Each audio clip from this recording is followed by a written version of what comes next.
So have you ever had one of those moments where something so awesome happens that you want to describe it, but you just can't?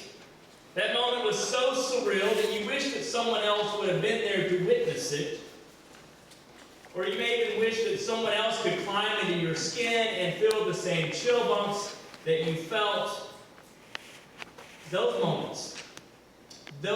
moments leave a person speechless so much that even the utterance of such an occasion causes one's tongue to stick to the roof of the mouth, causes one to stutter and trip over words, because words are not possible to describe. It could be the birth of a child. It could be a wedding. It could be a concert or a Mardi Gras parade. It could be a first date or a first kiss. It could be the first time you tasted key lime pie at Gallagher's. Debbie Shane makes those, by the way. Or a sermon that you might have heard. It could have been a church camp or a church retreat. It could have been hearing a song for the first time. Regardless, when those things happen, there is a thin veil that separates what is here from what is there. There's a thin place between heaven and earth, and no one can see it but those who experience it. We've all had those moments, and we cling to them in our mind. Those moments transform us and transport us to something different. We relive them over and over again in our head. Sometimes I'll be honest, I'm a parent. And I have to remind myself of how magical it was the first time I saw my son or daughter, especially when they're acting like they just were right here. Sometimes we spouses pray the other spouse remembers how wonderful your wedding day was when we personally do something dumb. And often our faith will hang on what I like to call mountaintop experiences that reshape us as Christians, that reshape our faith. This past week at the pastor's Bible study that I lead every 2 weeks, we said that faith is something that we experience. Faith is not something that we can explain. We certainly have to remember those moments in our lives in which we were on the mountaintop, when we find ourselves crawling on our belly through the valley. They are hard to describe, but often we have to relive them over and over again in our mind. The apostles Peter, James, and John have such a moment. Even years later when they're trying to explain it, as Matthew tries to write it down, human words can't truly do justice what happened on a mountaintop that day. They tried to convey the words, they tried to convey the story, but yet the tongue probably stuck to the roof of their mouth. Their mouths were probably a little dry trying to explain what happened that day. The hope, the bliss, the power, the confusion, the wonder and peace that happened that day. And so they tried. And that is what we read this day. Matthew 17, 1 through 9. Listen for this reading of God's Word from the New Revised Standard Version. 6 days later, Jesus took with him Peter and James and his brother John and led them up on a high mountain by themselves. And he was transfigured before them. And his face shone like the sun, and his clothes became a dazzling white. Suddenly there appeared to them Moses and Elijah talking with him. Then Peter said to Jesus, "Lord, it is good for us to be here. If you wish, I will make 3 dwellings here, one for you, one for Moses, and one for Elijah." While he was still speaking, suddenly a bright cloud overshadowed them, and from the cloud a voice said, "This is my Son, the beloved. With him I am well pleased. Listen to him." When the disciples heard this, they fell to the ground and were overcome by fear. But Jesus came and touched them, saying, "Get up. Get up and do not be afraid." And when they looked up, they saw no one except Jesus himself alone. And they were coming down the mountain. Jesus ordered them, "Tell no one about the vision until after the Son of Man has been raised from the dead." The reading of God's Word for the people of God. Thanks be to God. hospital, an old house, a church, a retreat center, a car dealership. We pass by these dwellings, we pass by these buildings, we pass by these places, and often think of those life-changing moments that happen to us there. We think of these places and we want to capture the moments that happen there, those moments we talked about earlier. Often we associate those moments with when our life was changed. In that hospital, my child was born. In that hospital, my spouse died. In that hospital, I received a new heart valve. In that hospital, I woke up from a coma. In that hospital, or in that house, my children lived. In that house, I heard the pitter-patter of their feet. In that house, I met my first true love in that place. And in our gospel lesson today, Peter tries to erect a structure. He tries to erect a place. He does what he knows how to do. He wants to capture this moment. Structures, you see, places, buildings give more time. They hold memories. Peter doesn't want this moment to end, and he wants a place to come back to. But he also wants Jesus to stay. He knows that Jesus will soon have to go. But if he has a structure, if Jesus will lay his head even for one more night, that Peter can have himself, can have Jesus to himself for a little longer. I remember the day my mom and dad sold my childhood home. I cried, I pleaded, I even wrote a poem to the house, like the house could ever read. But I had not lived in this house for 2 years. But here I was, wanting to hold on to a little longer to the childhood that I felt had left me way too soon.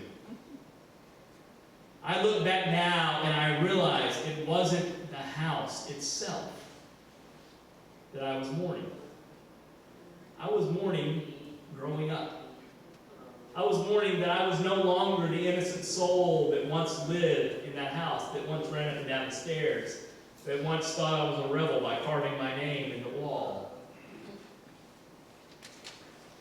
A couple years ago, Tracy and I knew our life was going to be complete when we bought the perfect house for a 3-person family. It was in the right school districts, had just enough room to entertain, was in a good neighborhood, had a bedroom just for our son. We were going to be able to stay next to him and even have a bedroom for those who came to stay with us. Perfect house for 3 of us. The day we moved in, we discovered there would be 4 of us. And soon the house was no longer big enough for all of us. But the house was not the most important thing anymore. The structure was no longer the most important thing. No, it would be the memories that we would have with this growing, loud family. See, we can't hold on. No structure can capture the memories. No, when moments change us, when a moment transfigures us, when a moment transforms us, there is no way to contain it. We will never be the same. And as Peter and others watched the transfiguration of Jesus this day, they too realized that they were being transfigured. They too were being changed. They too were being transformed. On the way up the mountain, they walked with their buddy, their pal, their teacher. They had been with Jesus when he had done some wonderful things in the past, but nothing like this. 1 minute they're with Jesus the man, the next minute they are with Jesus the divine. They see something new about Jesus. They see a different side of Jesus. And then, as if nothing happened, Jesus is walking with them again as the recognizable buddy, friend, teacher, Jesus the man. But they would never look at him the same again. They would never see Jesus the way that they had seen him before this. No matter how much they may act like he did before, Jesus will never look the same to him again.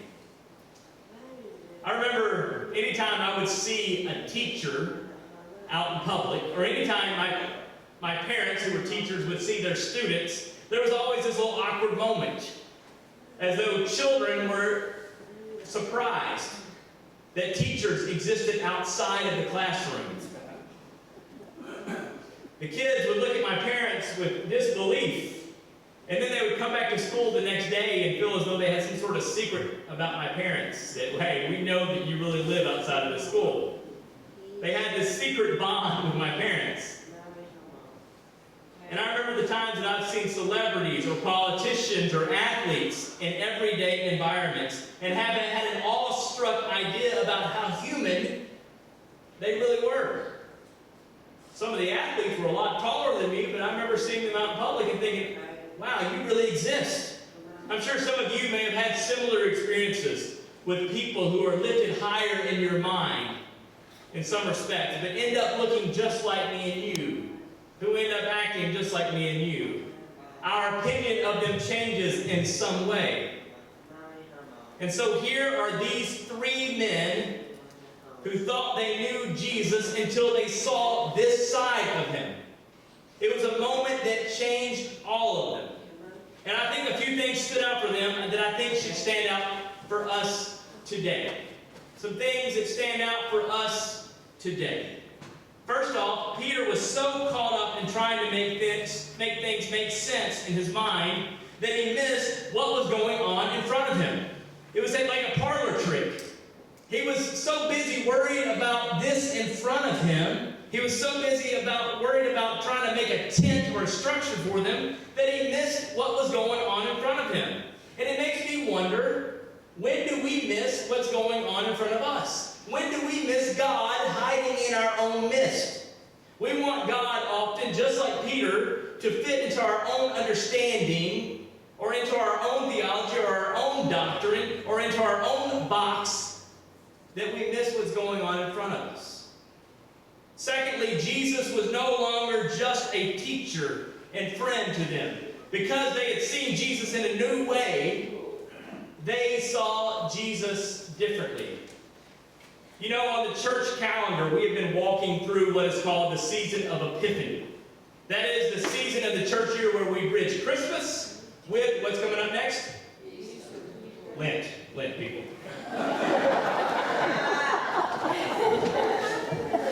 Where we bridge Christmas with Lent.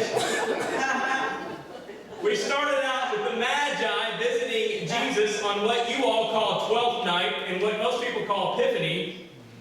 But on that day in which the Magi visit Jesus, all of a sudden the church calendar begins to go into what we call Epiphany, where we're starting to realize and we're starting to learn a little bit more what it means to be a disciple. We have been cozying up next to Jesus and listening to his teachings, and we have been getting a better understanding of who Jesus is. But this week, we have to be startled back into reality that Jesus is more than just a teacher that we can cozy up to. Jesus is more than just a man. Jesus is human and divine. Thirdly, we discover that Jesus is not always going to look the same to us. Now, this isn't me telling you that Jesus is going to change.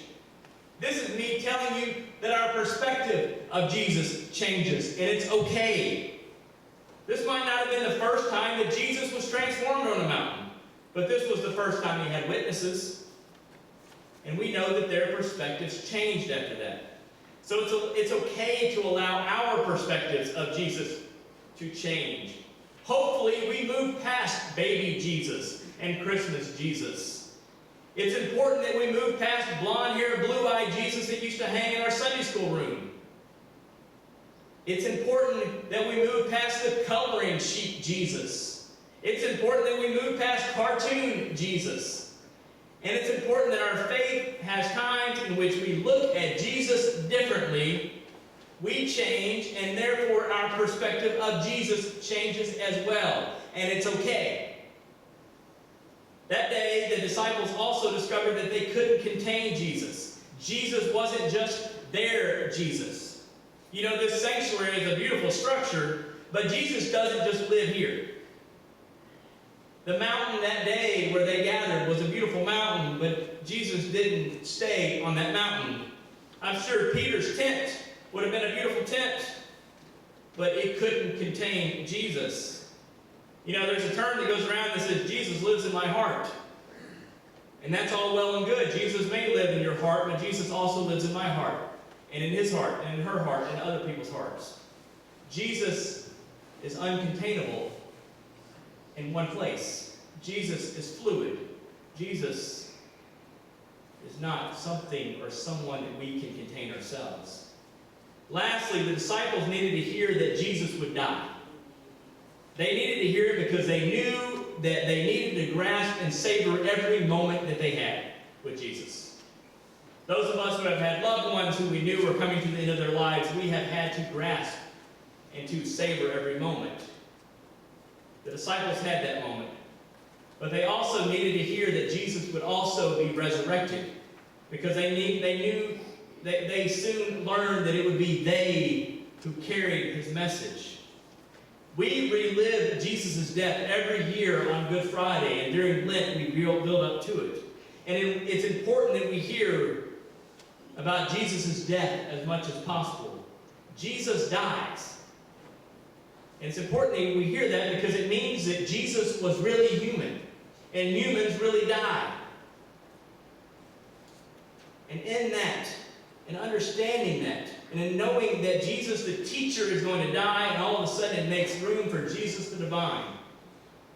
But we need to hear that Jesus died so we can be reminded that Jesus is also resurrected. And it is through the resurrections that the folks gathered there are going to be the ones who will build the first church, and they will be the ones who will help transfigure other people's lives. They will be the ones to tell others about this moment and to live through that moment. They are going to walk down this mountain, and after the resurrection, they're going to think back to this moment and be reminded that they are going to teach this story to others.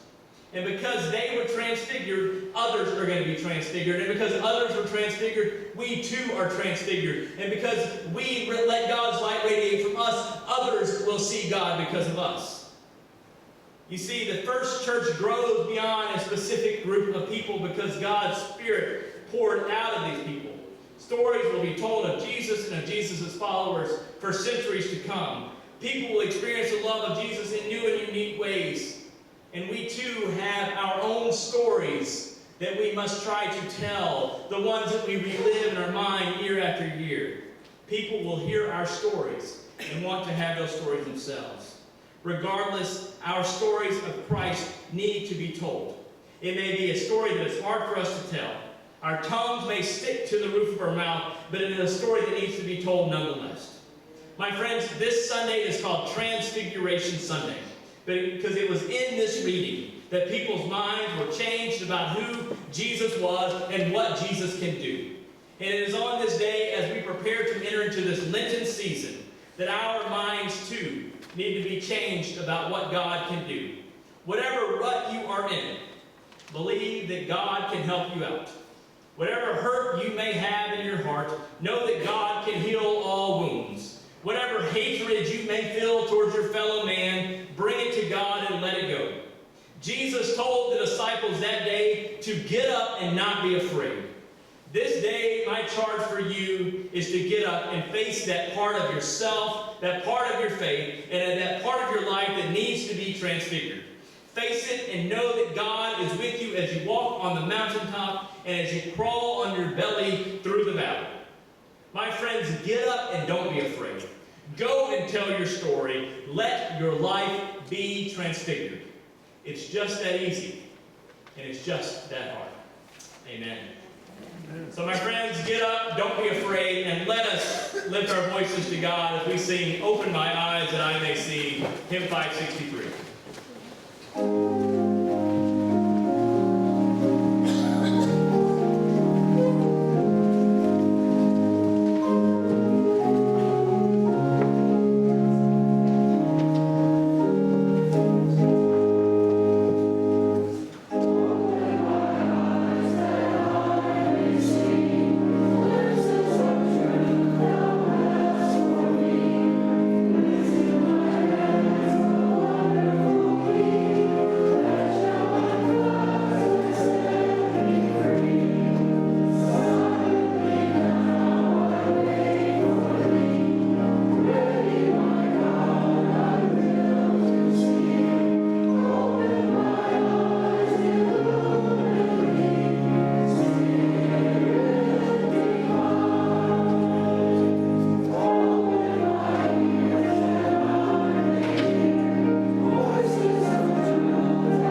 And even if you don't have a wristband on, pretend you do. We'll get you one.